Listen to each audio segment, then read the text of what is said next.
Дорогие друзья, посмотрите, какой обалденнейший пирог можно приготовить в сезон мандаринов. Сочный, ароматный, красивый, просто чудо. Готовьте. Рецепт очень простой. Пробуйте.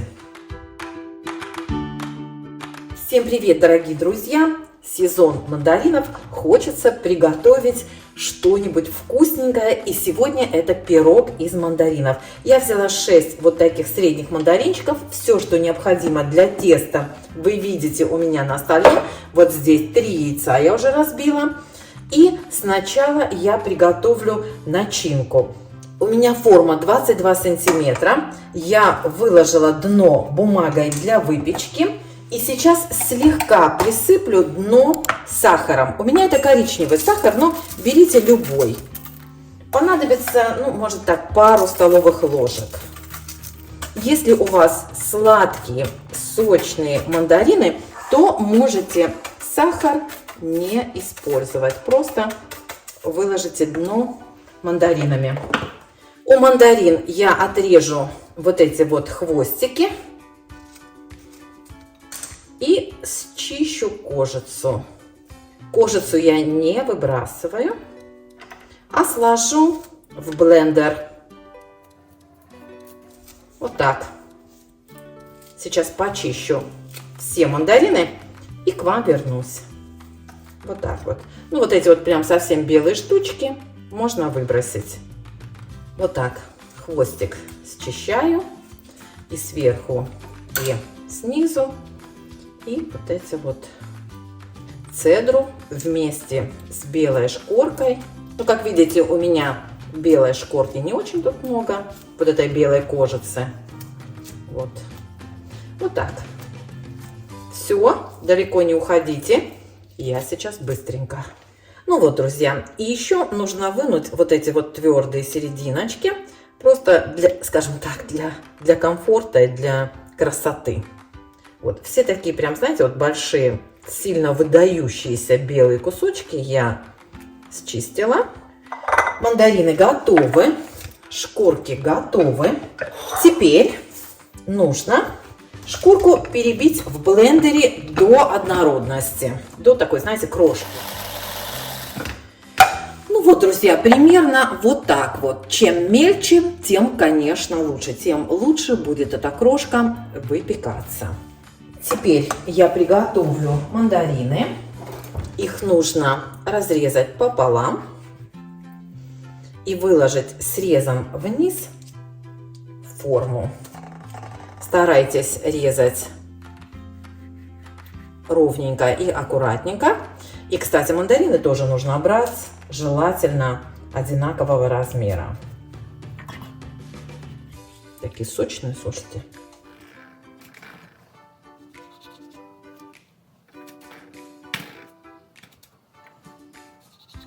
Если вам попадаются косточки, то, конечно, их нужно убрать, удалить. Ровно 6 мандаринчиков у меня получилось. Теперь, друзья, форму откладываю в стороночку и приступаю к приготовлению теста. Духовку включаю на 180 градусов и пусть она у нас разогревается. 3 яйца у меня. Добавляю на кончике ножа соль, на кончике ножа ванилин, сахар и взбиваю до пены.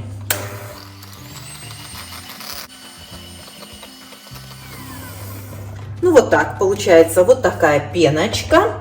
Вливаю сюда растительное масло. Всыпаю мандариновую кожуру. Девчата, аромат просто обалденнейший. И всыпаю сюда просеянную муку. Почти всю. Вот оставлю 2 столовые ложечки на всякий случай. Сюда же сверху добавляю разрыхлитель.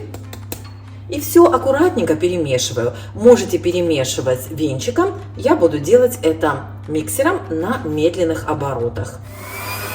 На самых низких.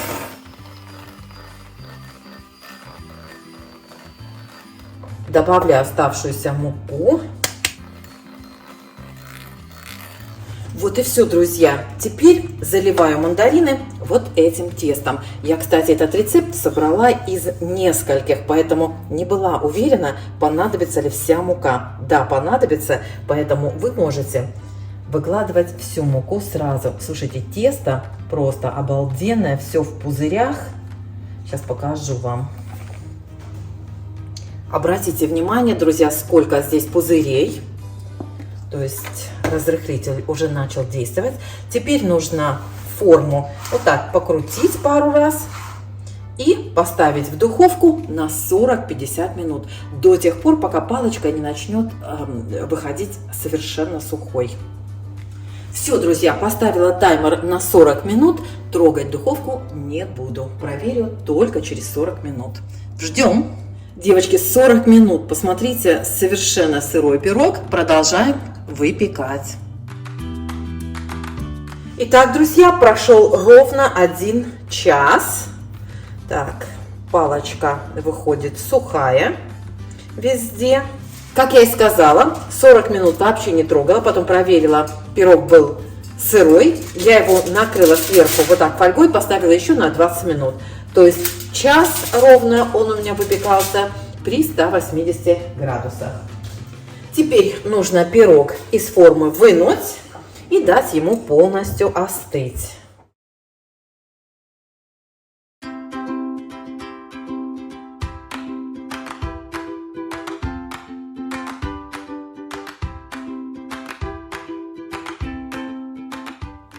Маленький кусочек, видите, здесь у меня оторвался.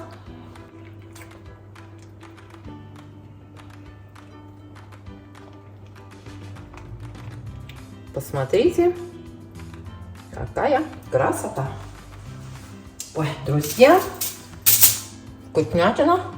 Посмотрите, друзья, какая прелесть. Дам пирогу полностью остыть и будем пробовать.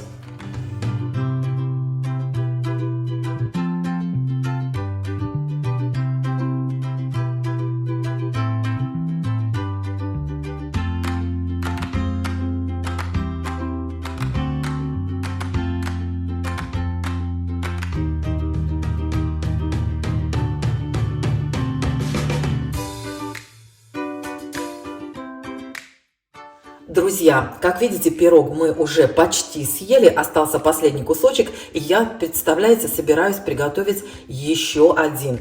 Напоминаю, что форма у меня была диаметром 22 сантиметра. Пирог получился очень высоким, высотой примерно 5 сантиметров, в некоторых местах даже чуть-чуть повыше. В этот раз хочу приготовить его в более низкой и широкой форме, так его гораздо удобнее есть.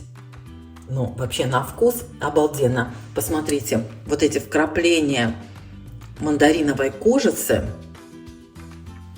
придают этому пирогу просто необыкновенный вкус. Такой, знаете, чуть-чуть с горчинкой, с кислинкой. Даже не знаю, как вам объяснить.